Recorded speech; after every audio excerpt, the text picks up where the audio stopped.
আমার মিঠুনদা আমাকে কালকে বলেছিলেন আমি দেখা করতে চাই।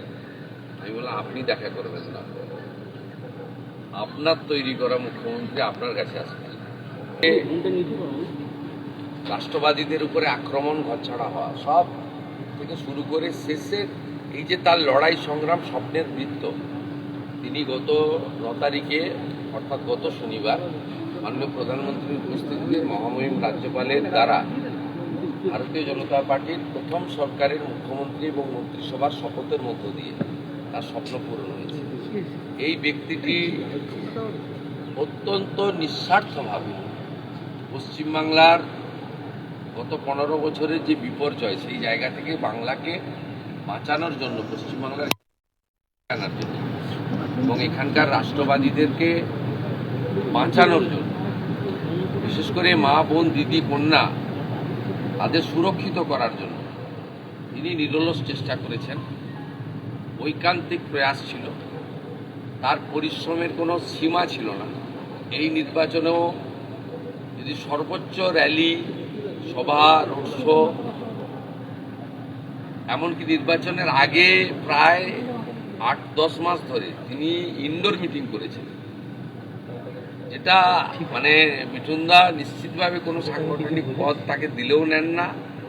এনইসির মেম্বার তিনি, জাতীয়, সেটা সম্মান জানিয়ে বিজেপি করেছে, কিন্তু তিনি মাইক্রো লেভেলেও কাজ করেছেন গত প্রায় 1 বছর ধরে। আর এই লাস্ট 3-4 মাস পরিবর্তন যাত্রা বা তার আগে পরে ওনার সভার তো কোনো সংখ্যা নেই।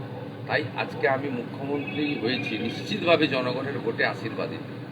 বিজেপি আমাকে নমিনেটেড করেছে, কিন্তু নেপথ্যের কারিগরদের মধ্যে অত্যন্ত অগ্রাধিকার ভিত্তিতে যে কয়েকটা নাম আসে তার মধ্যে মিঠুন চক্রবর্তীটা অন্যতম। তাই মুখ্যমন্ত্রীকে কি বলবেন? আমি একটাই কথা বলবো, সবাইকে বলছি, এর থেকে ভালো মুখ্যমন্ত্রী পশ্চিমবঙ্গে হতে পারে না। যে মুহূর্তে উনি শপথ নিয়েছেন তারপর থেকে কাজ করছে, আপনারা দেখুন। আপনাকে গ্যারান্টি দিয়ে বলছি, এর থেকে ভালো মুখ্যমন্ত্রী পশ্চিমবঙ্গে হতে পারে না। উই আর অল ব্লেসড, আমরা শুভেন্দু অধিকারী সাহেবকে মুখ্যমন্ত্রী হিসাবে পেয়েছি। অ্যান্ড আগের দিনে কি হবে সেটাও দেখুন, সেটাও চ্যালেঞ্জ করছি। আগের দিনে একের পর এক এই যোদ্ধা এই লড়াই লড়িয়ে নিয়ে যাবে, আর আমি তো রইলাম পেছনে।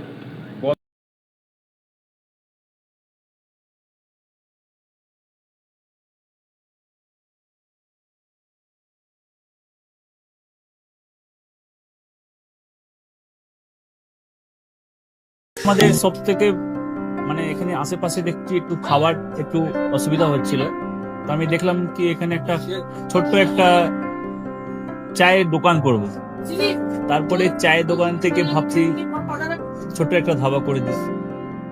ছোট ধাবা থেকে দেখছি এবার একটু সাজিয়ে দিই। এই আস্তে আস্তে করতে করতে এইভাবে হয়ে যাবে আমি নিজেও ভাবতে পারিনি।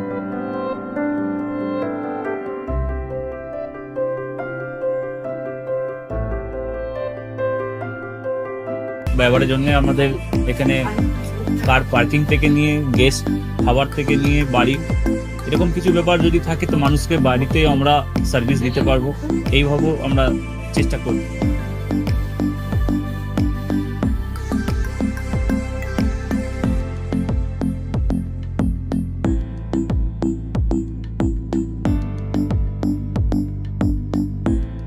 একদম সাধারণ, বাইরে থেকে অনেক চিপ বেস্টের মধ্যে খাওয়াটা, কোয়ালিটিটা সবসময় পাবেন। একবার আমি মানুষকে একবারই বলবো কি একবার আমাদের কাছে এসে একবার টেস্ট করে যাবেন। দুপুরবেলা থেকে আরম্ভ আমাদের খাওয়া, থালা, বেঙ্গলি থালা, চাইনিজ ফুড সবই আছে, একবার এসে টেস্ট করে যাবেন।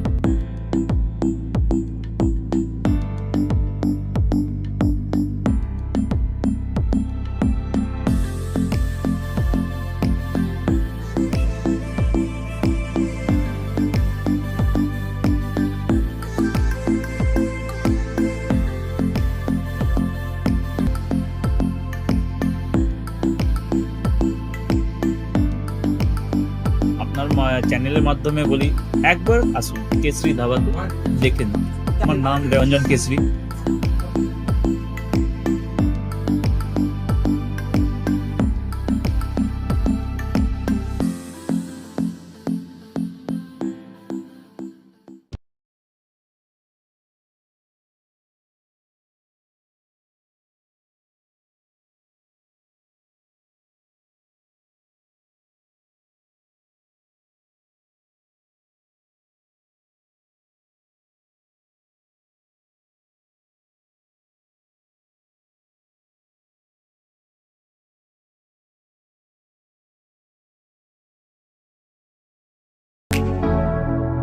Kesari light house, Kesari light house এবং কেসরি লাইট হাউস নিজেদের রান্নাঘরকে আরো অত্যাধুনিকভাবে সাজাতে সমস্ত কিছু পেতে চলে আসুন নৈহাটি গৌরীপুর চৌমাথা বাজার কেসরি লাইট হাউস।